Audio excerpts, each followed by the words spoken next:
Hello, hello. What is up for everybody? Happy Wednesday, September 17th. Michael, how are you, man? Hey Florian, I'm good. I'm good. Thanks, guys. So welcome, everybody. We are super pumped to have you here talking about like a super hot topic in the East industry, I guess. And just wait 3 minutes, guys. Really, maybe while waiting, there's already 25 people here. If you want to say something in the chat, like where you're at right now, like the city, Rome, Buenos Aires, Chicago, so we can see how international we are right now while we actually wait for the people to join us. Toronto. Toronto, Penn Valley, Texas. Got Buenos Aires, PA. Yeah. Got Where are anybody you? in like Florida right now? Sorry. Ah, Toronto. Yeah. Toronto? Yeah. We got anybody in Europe, in Asia, Cool. London. London, Ontario, or London, the UK? Silly question. Nice. Okay. France, India, UK. Yeah. It's nice. We But got yeah, but India, Florian. France. Yeah. But yeah, Florian, today we will talk about like something, I guess, really top of mind, especially if you want to build pipeline in this crazy 2025, because from what I can see, reply rates are down, it's harder than ever to get a meeting, more expensive than ever to actually get a meeting. That's really what I think people are worried, right? Yeah.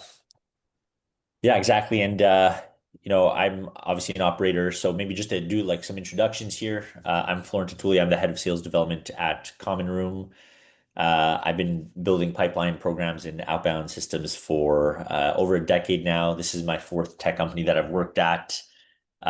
Things have been evolving super quick, so lots of learnings to give all of you, today. And uh, there's been a few interesting like developments in how we've been approaching outbound and like what's actually been working, what's not been working. There's a lot of hot topics around, there's like AI SDRs, there's AI account research, there's a ton of different signal platforms, and it seems like every day there's like a new intent or contact level signal type of platform. So it's like what's actually working for us, what's not working. A lot of cool insights there. Michael? Great. And just a couple of words about myself. We are now over 40 people, so welcome again, everybody, to whoever just joined recently. And I'm a Michael. I work in the, I guess, sales, B2B sales tech industry for years at this point. I basically found the Clay and go-to-market engineering movement a couple of years ago. I was so early in the platform that I basically had my first demo with the founder and basically built all my brand and all my network on top of this big movement. So I'm here basically to bring my stories, bring my experience from the industry on what's working, what's not, and what really actually moved the needle, skipping the hype. There's so much hype, about AI and GTM, many like pilot failing.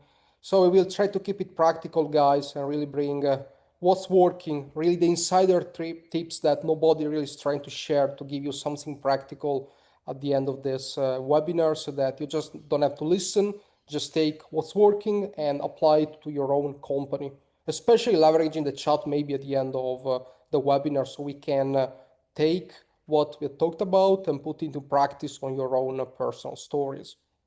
Yeah, 100%. Just to run through a quick agenda here. So, wanting like framing the problem. Obviously, cold email is not dead. Just a little bit of a catchy title there to make sure that we get some attendees and everything like that. But I think like the way that we've approached cold email for the last little while's obviously been declining. We can talk a little bit about why that is, some of the new approaches that we're taking, and then we're actually going to go through four specific use cases with tactical examples just to show you how we are. Um, how we're seeing success on both angles. And I think one of the cool things about this, so I'm obviously in GTM tech. We sell to high tech software companies. not everybody in the world does that. So Michael also has some very cool examples of other types of workflows and messagings that work for companies that are not in GTM tech. So I think we're going to cover a lot of good things here, and I'm pretty excited about that. Great. Um, I'm not going to get too deep into like, the Gardner and the Forrester stats here. Obviously, this stuff's like pretty obvious. More than anything, like we're feeling it on a day-to-day basis. I think for me, the question is like, why is this ultimately the case? One, obviously, AI has made it a lot easier to mass blast Hmm. and, quote unquote, spam the TAM, which is making it much harder to actually break through that noise. And I'm noticing that myself too, right? Like my BS and spam filter mentally in my head when I go through my inbox has gotten a lot better. It's very Hmm. easy for me to identify like AI written copy. Um, and I'm going to show you how we're almost at this weird point where I think for like 1 or 2 years, everyone was even like last year, the AI SDR was such a hot topic, and I've noticed now that it's like died down Hmm. a little bit, and I think people just like got over that trend like really quickly because they noticed it didn't work. And what we'll talk about today is like why that doesn't work and why I actually think that the human-based approach is going to be much more impactful. And to me, AI is very much not a way to replace a human in outbound, but a way to actually empower them with the right information so that they can add the human touch that is still very difficult, in my opinion, for AI to do. Great, exactly. Totally agree on this point. And I would just add like a couple of statistics and a couple of numbers about the industry because it's an industry that we are everybody working on this, and we did the same things for such a long time that I think is now the time to actually question what we are doing because so guys, marketing is getting more difficult. Marketing is getting more expensive. I'm saying marketing, but actually, I think the right terms would be cost per meeting or the cost for attention in general. Cold email reply rates decreased by at least 10x with respect to years ago, right? And it became way much more expensive. Think about all the tech, about all the SaaS, about all the ecosystem that is living under sending cold emails or under sending cold calls or under LinkedIn messages. We have to buy domains, we have to buy secondary domains, we have to buy a platform, we have to buy enrichment, we have to buy infrastructure and servers to actually keep our emails landing in the right inbox. But it's happening the same for SEO, it's happening the same for Facebook ads, it's happening the same for organic reach. To actually reach our people and to get attention is getting way more expensive. So the only way to survive, because it's really survival at this point, right? If before to actually get a meeting it was like $50 and now it's $500, most of you would be simply unprofitable. So we have to get smarter. Everything is evolving, channels are moving fast. We have to be together, united to actually fight against the big platforms where that are keeping the price per meeting getting higher and higher. And we have to get all smarter together. 100%. Yeah, just a couple of numbers here, just with emails, because everybody knows email, right? To get a meeting in 2010, 15 emails. Nobody was sending an email. Actually, a friend of mine, which is like Alex Berman, an OG in the cold email space, basically. You remember that in 2015, it was like I send 100 email and I get like 15 people in a call. It wasn't like in, I don't know, 100 years ago. It was like 10 years ago, you know. It changed a lot. You know, the game is changing very fast. And then in 2015, you did 50. And then in 2020, you did 100. And now in 2025, you did 700. So our game was just adding more volume. But we are at a point where we can't add more volume, guys. Where are we going? We have to get smarter and we have to get better replies, right? 100%. And just another bit of a fact here, because obviously looking a lot at SDR efficiency. Right now, Mhm. like my absolute best SDRs are probably getting like it's taking them 200 touches probably to actually book a meeting. And it's like that's when they're very surgical. But a standard SDR is sometimes now I've even seen like 1,000 touches activities across, emails, phones, and LinkedIn to actually book a meeting. So it's like at a certain point, to Michael's point, that needs to change. We can't just keep that trend going. It's not going to be sustainable. Yeah. Yeah, basically more volume is not the answer, of course. Yeah. So we have like four different types of like use cases here. So uh, obviously being at Common Room, we have a lot of very various contact level signals. We do like AI account research, all that kind of stuff. The cool thing for me as a sales development leader is that it becomes a playground where I can start to build different plays, optimize, test. So the questions becomes now that I've tested, hundreds of different plays, where are we seeing the most results? One play for us, or not one play. Let me use this as the general theme for me is that first party data is where we're seeing the most success. So, what does first party data entail? That means data that only you own as a company, and it's not something that's commoditized, right? So, when we think about first party data, people that are on your website specifically, right? Your own website. Um, Conversations and notes that you have in your CRM, your call transcripts. That's all first party data, product usage data. So, especially in this case, this is more related to software companies, but every single software company has a data warehouse where they are able to store all the interactions of their users. You know who's a habitual user, you know who has, signed in X amount of times in a certain month or year, you know what actions they've taken into your platform, especially if you're thinking about like cross-selling and upselling. That's all first-party data that's very useful information that can be used in your outbound messaging that nobody else has access to. And that for us has been helping us really break through the noise. So one of the main jobs of marketing and I actually believe sales teams is to gather first party data over time, first party data signals, et cetera. And that can come in a number of different ways, right? First party data, again, if it's website visitors, it's your marketing team's job to figure out a way to bring people to your website. We talk a lot about like groundswell prospecting. What is groundswell prospecting? That is specifically where you're using your sales team to gather information from below the line prospects. And this usually works better, by the way, as a caveat in like mid-market and enterprise accounts. So getting information from other companies to understand how their frontline users are using your software or your product, bringing that into your CRM and into your call transcripts so you can run plays later on around that.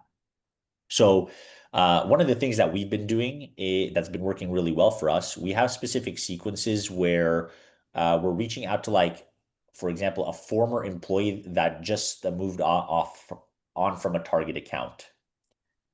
And it's a very like simple message like, hey, I know you just left this account. I'm actually trying to break in like salesperson to salesperson.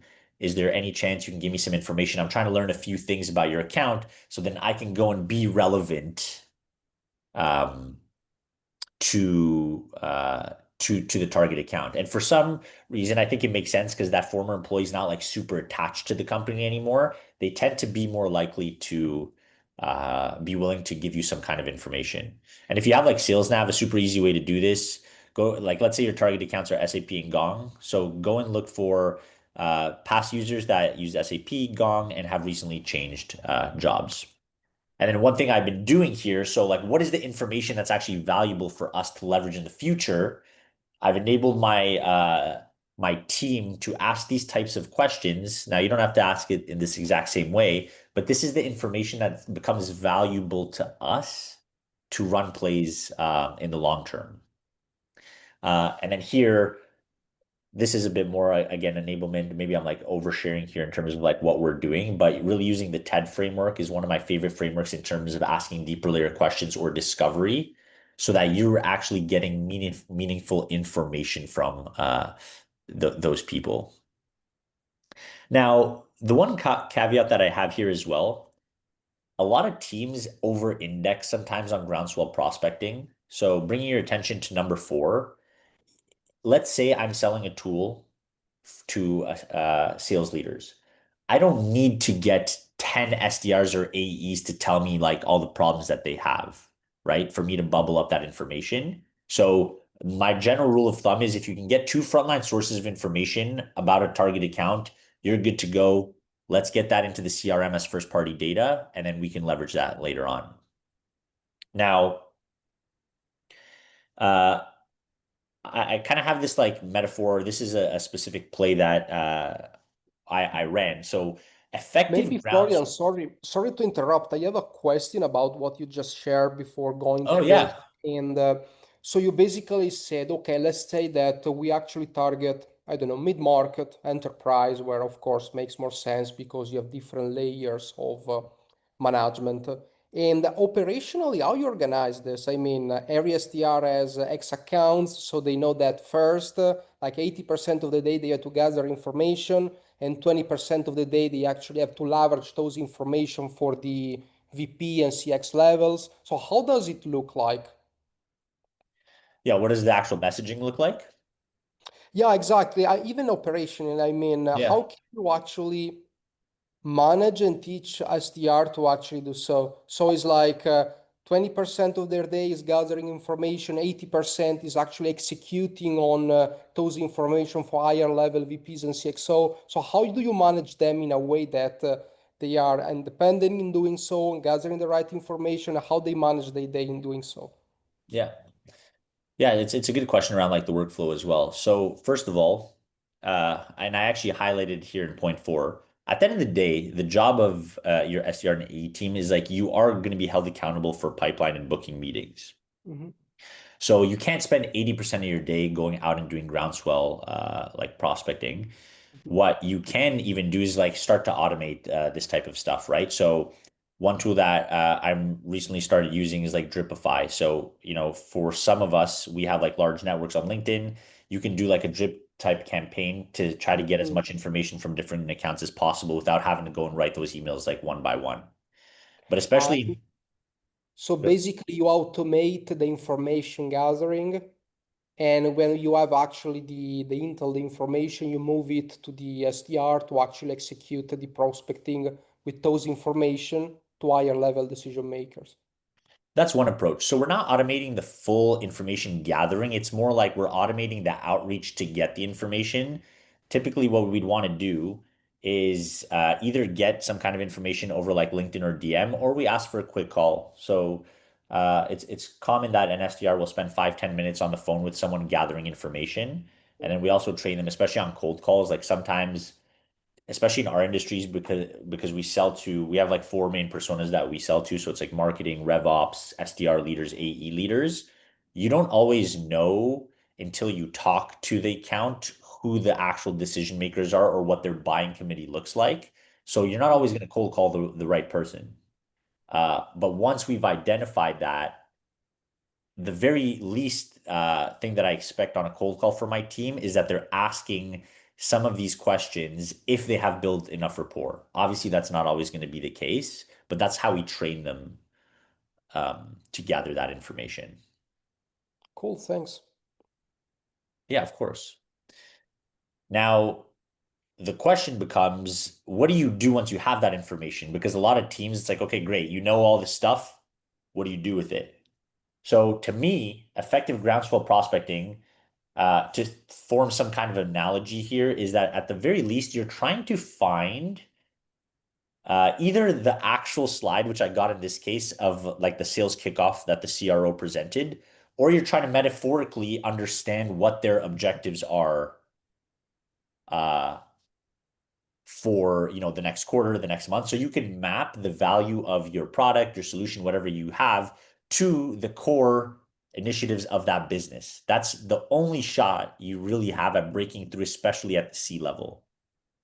The story that I have here is I was actually doing some groundswell prospecting. I ended up getting the actual slide. So one thing that I noticed here, first of all, artist to scientist was an interesting way that or theme that they had at this company. And then you can see here in bold, RAM time is too long. So what did I ended up doing here uh, is writing an email here where I'm actually focusing on in the yellow insider information, which I know because of their slide. And then we're also going to try to leverage external signals as well. So, kind of in summary here, and I'll leave this up here. You'll definitely get access to the deck afterwards. The best outreach to break through the noise is going to leverage first-party data, insider information, and then also using AI like Clay, like Common Room, whatever that is, to find other information on the account that you can bring into that, which here would be the green. Great. Yeah, that's amazing, by the way. And apart from the, okay, you said basically, I was just wondering about how to get information. So one, which is genius, I think, is the one that you said about people who left the company, basically. And yeah, second could be like a speech, could be a webinar, could be something open about the company. Do you have any other like tips on how to get information? One of the best other things you could do, especially if their leaders are going on like podcasts or even in Mm, funding announcements, going deep yeah, into like there's a lot of information that leaders give in interviews, in funding announcements, in podcasts that you can start to get some insider information. We actually just there's a big account that we're targeting today. There was I'm not going to name the account, but there is some information in a podcast on 30 Minutes the President's Club that gives us a lot about how that CRO is actually thinking and how we're going to map Common Room to their initiatives. yeah. And yeah, you can automate that, right? So you have AI agents that can summarize podcasts, um, that could summarize, funding announcements and all that kind of stuff. That's literally what we do. Yeah, that's interesting, and especially if you are selling to like you said at the beginning, to GTM tech. Yeah. Many people are online. Many people have in their mind the personal branding idea, so they share information online. And I think is an amazing hook. Yeah, you're right. That's amazing, man. Yeah, man, of course. And then here I just have like a final like checklist that I also provided to my team. So typically what creates a great message? Usually two pieces of insider information that cannot be found online, and then two pieces of external signal or information where, you can really go above and beyond. And that's like the traditional signals, funding rounds, 10K reports and earning calls, all that kind of stuff. That's the easier stuff to automate. Mhm. I think there was a question about from Ali. Are either of you familiar with SalesLoft's account research agents, and how is it compared to a platform like Clay?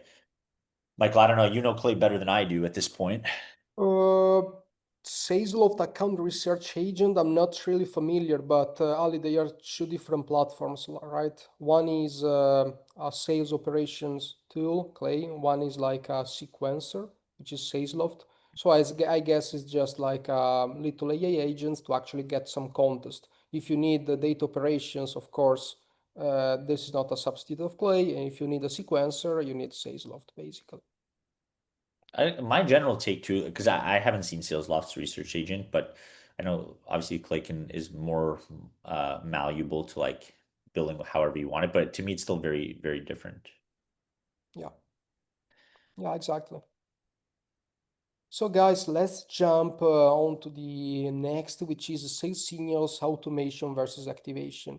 And I really like the idea that of what Florian basically shared before, because we are in a world that is blasted by AI emails, by AI SDRs, and really information gathering and having like unique information about the prospect can actually move the needle. And Florian, if you can go to the next slide. And I will just make you an example. Let's bring the example of a very famous play inside of the go-to-market space, which is the inbound led outbound, right? So you get the website visitors, the marketing team throw ads, PR, webinars, or whatever are trying to send traffic to the website.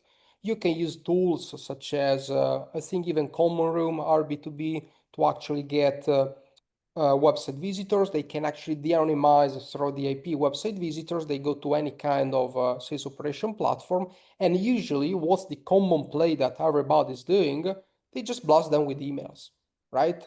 A lot of people, they are, let's say that you have like a pricing page, you have like a B2B page, you have a B2C page, you have one specific page for real estate, one specific page for retail, and you are spamming all of them with the same exact message, with the same exact email. Some of them are CXOs, some of them are like VPs, some of them are directors, some of them are individual contributors, some of them are competitors, you know? And you're basically worried that you don't get result. There's no conversion. Of course, there's no conversion. And I'm here to tell that fully automation, in my opinion, no longer works that well unless you sell to a huge team, basically. But you can actually segment the source of traffic, segment in micro lists the accounts and the people to actually create a better outreach. And again, let's take this case because it's very easy to explain. I built this for so many companies. And one thing is spamming all of them with the same email. And one thing, for example, is okay, let's connect the CRM. Let's understand if the people that are visiting the website are already customers or maybe they are named accounts so that we can activate them with a Slack notification so that the account manager, the account executive that is in charge with that account, maybe with a relationship, can actually create a very personalized message. We just give them the signal and they use their own personal connections, relationship experience in after crafting the message. But it won't happen the same if it's not a named account. Maybe it's ICP, maybe it's a decision maker, it's not a named account. So it's not really worth the time of an AE. Maybe an SDR is better. Or maybe it's ICP, but it's an individual contributor.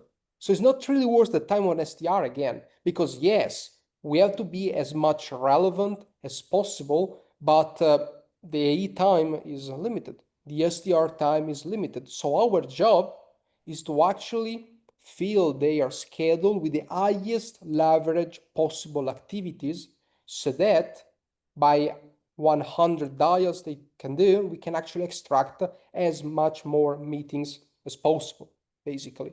And in the next slide, basically, I have exactly the copy. It's just an example, but I think you can get a good understanding of it. So this is just, guys, how it looks like. Let's say that is a named account.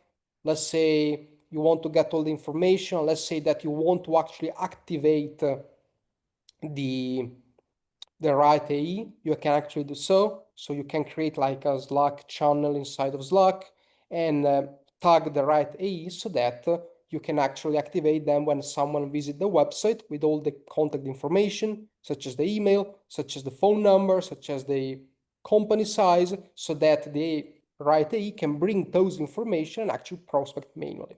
Or, like in the next slide, you can see the different level of activations. So no matter the trigger, it can be new general manager, it can be a new job change, it can be a website visitor, it can be a new promotion, it can be an M&A, it can be a new store opened.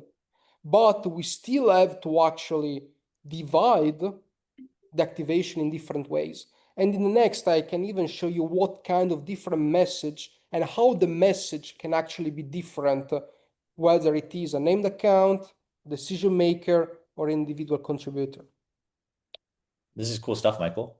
So just to make sure I'm summarizing and understanding this correctly. So essentially, you have a website visitor. If it's a named account, it gets pushes to Slack, and then is there some form of like a sequence usually, or like a some copy suggestion, or on named accounts, are you saying, hey, salesperson, this is a key account. You go and figure out like a custom message or play to make sure that we have the highest chance of booking that account. Is there any Yeah, automation that's happening at the named account level in terms of outreach or research or anything like that? yeah, that's an amazing question. And I think you have two ways.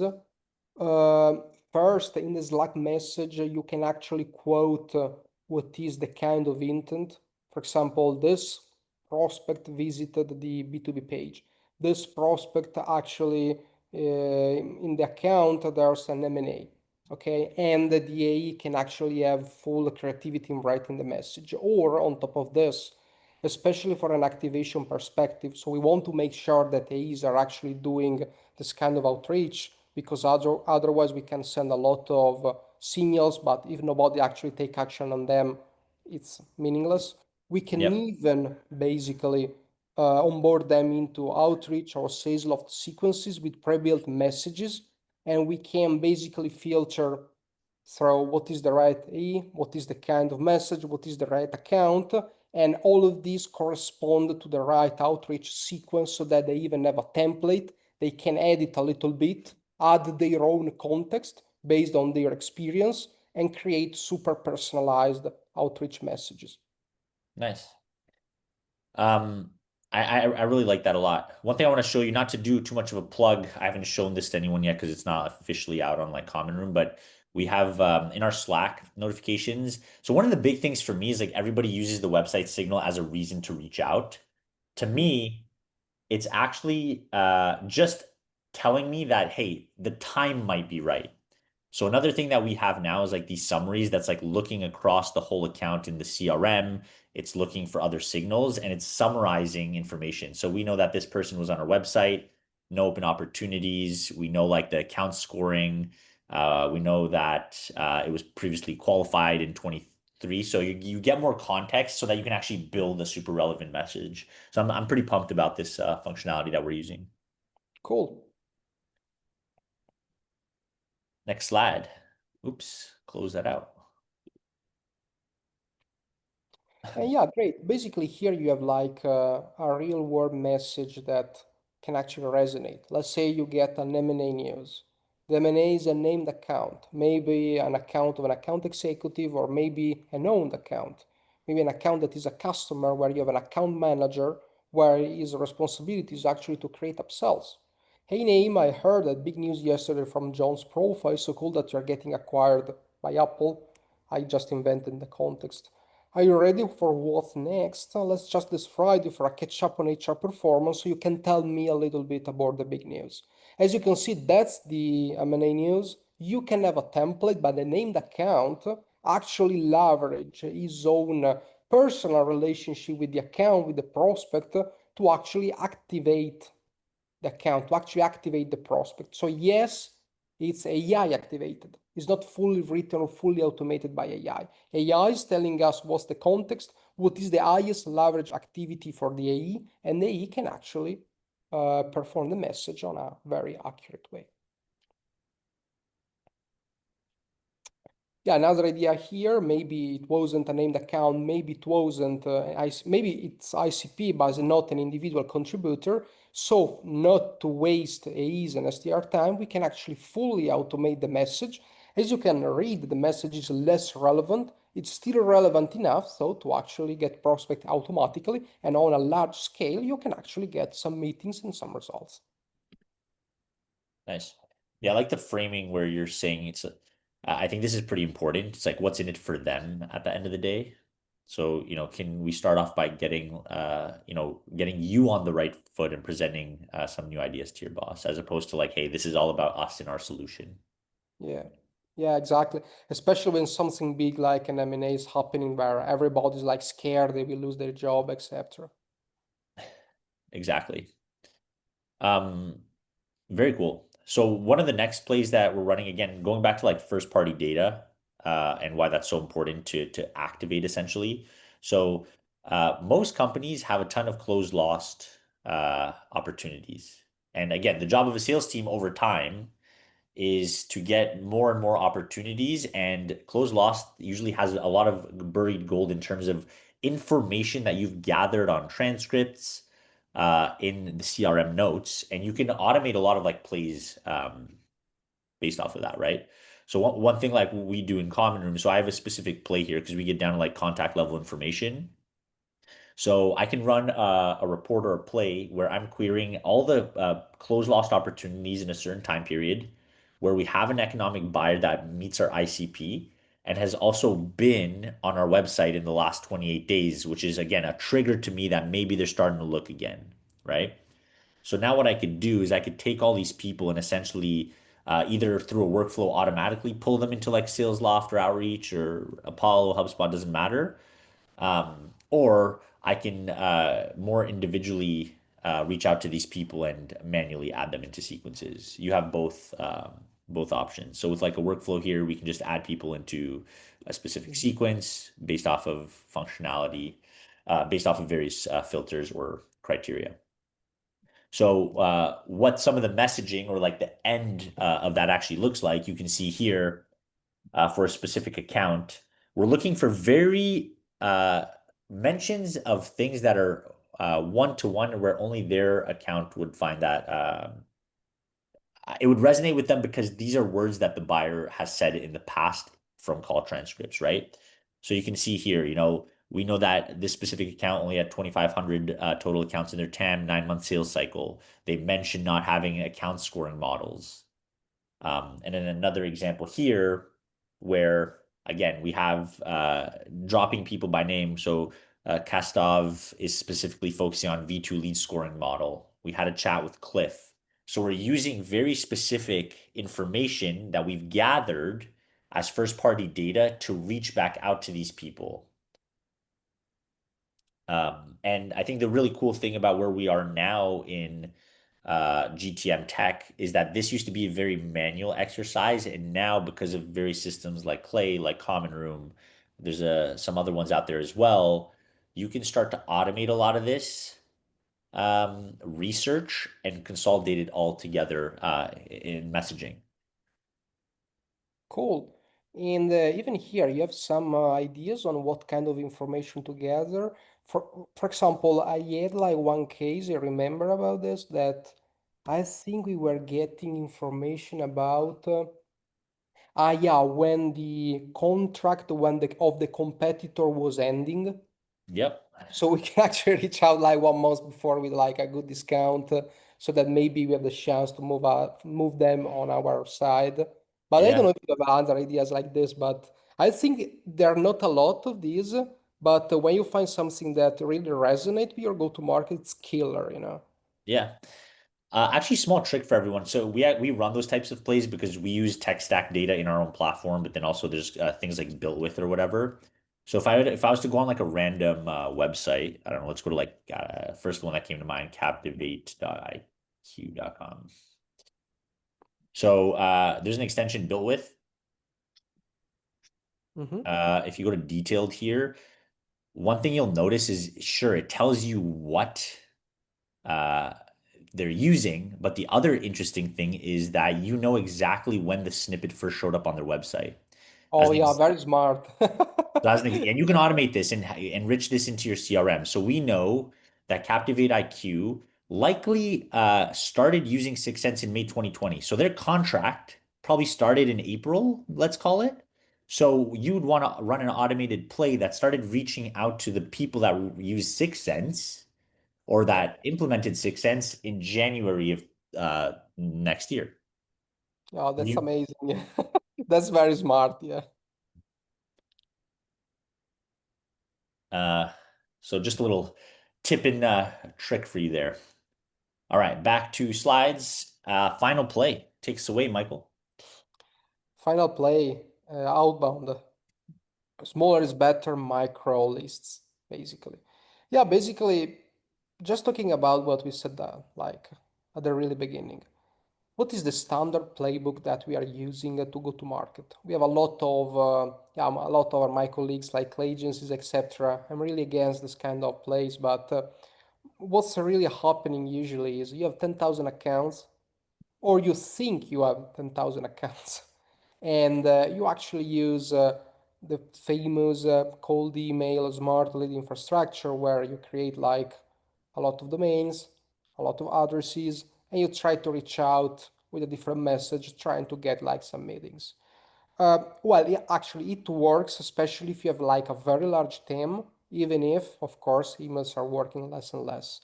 But the fact is, guys, when you actually go deeper about your market, you will figure out that most of you guys don't have 10,000 accounts to reach out to. There are very, very, very, very few companies that can mark B2B, of course, if you are talking about consumers, it's a different word, that can actually sell to 10,000 customers, or they actually can get those 10,000 customers. And in the next slide, basically, you can actually understand that there's a huge difference between the filters of Sales Navigator on the left and the real filters, like the business filters about who's really your own ICP. It seems like common knowledge. It seems like easy, but it's totally not obvious. And even in mid-market companies, where you get more knowledge about your market, is getting bigger and bigger. If you actually go deeper about the market, you can actually understand a lot from the current customers. So one thing, guys, is okay, real estate greater than 200 people and with at least one sales leader. This is not ICP, right? But is what how we usually map the ICP. And as a result, we get like 10,000 companies. But if you actually go deeper, AI agents, churn analysis, potential ACV, technographic data, tech stack, maturity, and awareness about what you're selling, you will figure out that it's way smaller. Most of the times, from those famous 10,000 accounts, you will figure out that you can really sell or at least close maybe 3,000 accounts. Most of the time. So we have to change a little bit our playbook to actually engage with those 3,000 accounts. And I will give you some examples. For example, a company that I was consulting was selling to real estate management companies. Okay. They were actually aware that they don't have 10,000 accounts, but in the CRM they have more than 10,000 accounts, and SDRs were actually prospecting to 10,000 plus accounts. The problem is each SDR, before actually doing a cold call, had to go inside of the website, figure out if it is ACP, figure out how many buildings they have, figure out if they manage or only own the building, and then they can actually prospect. While at scale, with some AI agents, we can actually gather this information, filter our TAM, make it smaller, and focus our activities to be super focused, super engaged on the sub list of accounts that are way more likely to close, and it's way easier to close, basically. This Okay. is, this is resonating with me heavily because we're going through this type of analysis right now. The one question I Mhm. have, so what are you using to actually find the SAM? How Yeah, do you build that? yeah, it depends a lot from company to company. The main reasons are actually on the right. So one is uh, features of the company that are not easy to gather, like from LinkedIn. For example, in the real estate example was like the number of buildings. You need an agent, you need a scraper to get that. Yeah. Another is a churn analysis. For example, churn analysis or even close rate, right? The sales velocity idea. I mean, let's say that you're selling to retail, you're selling to real estate, you're selling to agencies, and you figure out that agencies, your product there is amazing. It just takes it for so much longer. It's way easier to actually focus over the money of the go-to-market on that sub-niche to make all the company way much more profitable. And yeah, it's really company specific, but I would say three basically: uh, agents and features of the company, churn analysis, and level of awareness. For example, in your case, I guess you can only sell common room to companies that has a decent level of maturity in terms of go to market. Otherwise, they are totally non-problem aware. Yes, they can in theory buy it, but it makes no sense. It's almost impossible to convince someone that is non-problem aware. Yeah. Yeah, there's like certain we actually we have this thing like even like RevOps maturity curve. Yeah, So it's exactly. like you have the first thing you need to do is like there's level one problems, build a list, understand what your TAM is, like sell your first few customers. Yeah, If you're not in that case, you're not thinking through like GTM orchestration, like you're not there yet. So there's no point of me trying to sell to you because you don't have that problem and you have other problems that we cannot solve. yeah, that's amazing. Yeah, and I just want to give you guys some numbers. This is a real example, by the way, and it can really happen that you start thinking that your TAM is like 10,000 accounts. You start thinking that, okay, I need three SDRs. And usually with three SDRs, you even need like an SDR manager. So it's way more expensive. An SDR in US, guys, it's at least 50, 60K per year, plus the SDR manager. The tech stack. It's very easy to have 1K of tech stack per SDR in 2025. Dials. An SDR per day can actually make from 100 to even 500 dials if you have like a predictive dialer, basically. They are not really dials, but let's say it's like this. And maybe you're getting 30 meetings per month, but the average ACV is 10,000 accounts because maybe you included even smaller accounts. Maybe you included the ones that are not really ready to spend or will never spend so much with you. And you figure out you have a very high cost per meeting because you include the SDRs, you include the AEs, you include the technology, and you are like, whoa, the average ACV here is 10K and it costs like 600 to get a meeting. Yeah, maybe it's not even sustainable most of the times. While on the next slide, maybe you can figure out that, okay, let's focus only on what we can close in the next 18 months, 12 months, 8 months, because otherwise I would get fired. Otherwise, I don't have enough VC money, etc. I just need to survive, especially in 2025. One SDR, very little spend on tech stack. Few dials per day, but super personalized, super researched, and omnichannel. Maybe if the ACV, so the average contract value, actually allows you to do so, pay for a gift card and create micro lists. So let's say that you're selling to a big TAM. Usually, what people is used to is to actually get the same message. So everybody is actually selling maybe to all the agencies. So in the message, it seems that you are talking to agencies, but maybe you can actually divide everything into smaller lists. You can divide into agencies selling to Facebook, agencies selling Facebook ads, agencies serving mid-market, agencies selling to enterprise, agencies focused on branding, agencies focused on fashion. And you create messages very tailored to those sub-niche. Maybe you find a common passion in common, you add a gift card, and you add the relevancy. Way fewer messages, way higher reply rate. Yeah, I know that gift card cost money, but it's the same. But you have one SDR, but you are only selling to companies that potentially can spend a lot with you. This is just an example. This is a real example where I was getting like one meeting after every 10 messages. It's a case, of course, not all the times it happened like this. But I think it was an omni-channel platform or advertising omni-channel platform selling to enterprises. And it was something like, I know that the executive, a lot of people in US and Canada love golf, especially in that field, basically. And I was like, hey, name, would you trade $300 of Amazon gift card for a quick exchange of feedback on how we are bringing traffic to new franchise stores for companies like McDonald's and Taco Bell? I thought it was relevant given your new store openings in Miami. Thanks. And I even give a suggestion on how to spend those money on new golf stuff. And I even quote like, what's like a very good golf course very next to them. So you have open data, you have something really relevant that is happening inside of the company.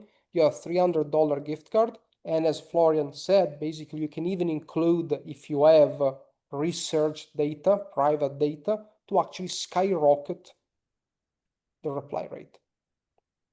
This is cool. And just out of curiosity, so are you automating here? Like, I thought this was relevant given your new store opening in Miami. Is that like automated and enriched data along with like the Olympic Mm, Club? partially. In that case, were partially. So it was like templatized, Yeah, but each rep has to add like a piece of relevancy and to copy and paste the photo, basically. got you. I like that a lot. It's like the analogy of you're fishing in a pond instead of an ocean. Mm. And I fully agree with you again because th this example has been so relevant to us just around like our TAM. So if you go into LinkedIn Sales Navigator, if you go into any list building, whether it's Zoom Info, Wiz, doesn't matter, right? Full and rich. it's going to look like if you just do, let's say my TAM is software companies between, 10 to 5,000 employees, it'll come Yeah, up with, 30, 50,000. But the reality is exactly. there's micro um, nuances where realistically, probably 70% of those companies you can't sell to.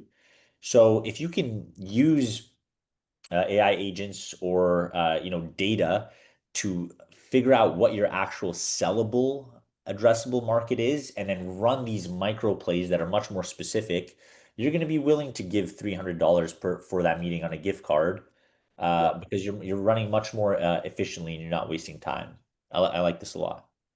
cool. By the way, do you have any experience with like gift cards? Me? Yep, Yeah. I'm curious. So, uh, gift cards in general, I think the problem that most companies do, and I've done this myself, I'm a culprit of it, don't get me wrong. It's like you Hmm. just blast gift cards to everybody, Yeah, right? So what we're thinking through right now, for example, going back to the other play where we have tech stack data, we know that renewals for our competitors are exactly. coming up. You run a micro play. We're actually running conversational ads right now on LinkedIn coming from me for SDR leaders, from our marketing leader to other marketing leaders, from our head of RevOps to other RevOps people, where we're offering gift cards only in cases where we know that their tech stack renewal is coming up. So that's more of like a micro list, right? Exactly. Yeah. That's And the way to do it. actually, when you actually share the gift card, before giving the gift card, you can actually ask some questions. So is it really that you are into that specific position? Is it really that you have this problem? And then you can disqualify a little bit who you are sending the gift card to, because otherwise, of course, gets expensive. Yeah, exactly. Cool, guys. And this is just like a micro list, the micro, exactly what you told Yeah, actually, the we've been talking micro about that. segmentation of everything to be hyper relevant, guys. Yeah. By the way, guys, so thanks so much for joining us. If you want more information and more use cases about what I talked about, so very creative plays and how you can engineer basically your own company assets to um, drive pipeline and make your company more efficient. I put many of the use cases and the plays, the best one at least, that I found with my experience to cleoperator.com/book. It's my Amazon book. So you can download it for free from the link that I shared to you. So if you go there, you just leave the email, you can actually download the book. It's free. You can read it. You will have a long sequence of emails with a lot of use cases. So you will get some experience, you will get some ideas, and maybe you can apply something in practice to your own company. Can you okay, there we go. It's Crystal just put it in the comments, clayoperator.com/book. Thanks. Yeah. Also, you can find me on LinkedIn. I post 3, 4 times a week. I also have a newsletter on Substack where we get super tactical with this kind of stuff. I know Michael has his newsletter as well if you want to plug it. Yeah, and if anybody's like just generally curious about the space, wants to chat, interested in common room, we can help with a lot of this stuff. Please reach out. Great. And Florian, such a pleasure as always. I think you're like one of the best minds in the space. So follow Florian. He has an amazing LinkedIn. He's super viral. So I'm sure you will learn something. Thanks, team. Peace. Peace. Bye.